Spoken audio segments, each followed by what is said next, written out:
All right, so please turn your packets to page number 5, and we are going to begin with our guided practice. So while I am reading, please make sure that you're annotating along with me. On Earth, carbon compounds are found in the oceans, atmosphere, and living organisms, as well as stored in rocks and sediments. So immediately I recognize the vocabulary word atmosphere. And I know that means anything to do with the air, and an example of that is carbon dioxide. So people who tend to pass the regions are those who engage with their text and make little notes to themselves to help them understand what they're reading. Let's continue. Earth and its atmosphere can be considered a closed system. The amount of carbon in different locations within the Earth system is always changing. Sea otters help maintain the carbon balance in their ecosystem. Otters eat sea urchins. Eating sea urchins is important as sea urchins are herbivores that can destroy a kelp forest. Kelp are large autotrophic algae that grow much faster than most plants. So I know from our lessons from Unit 1 that autotrophic just means that they use sunlight to make energy. And this is a vocabulary word that is used all the time on the regions.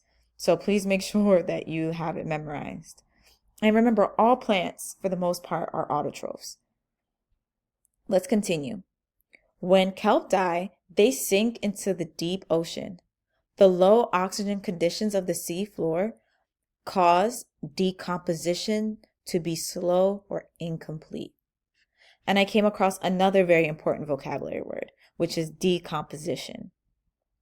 This is a type of process that breaks down dead organisms. So I wrote my little note there on the side. Continuing, scientists calculated the carbon pool, how much carbon kelp stores. Okay, so that kind of gave me a new definition. So I'm going to highlight that for myself. A carbon pool is how much carbon kelp stores. And that means like how much do they keep? With and without sea otters, as shown in the model below.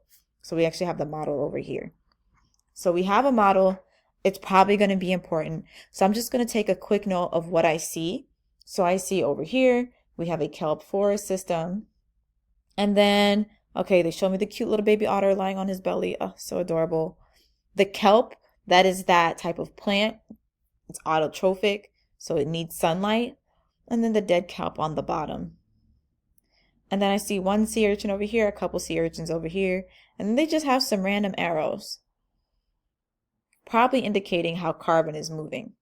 We don't know, they didn't use like labels for these arrows, but let's just keep that in mind. And then we see like some numbers. I don't know what these numbers stand for, but we can guess it probably means how much carbon is there. All right.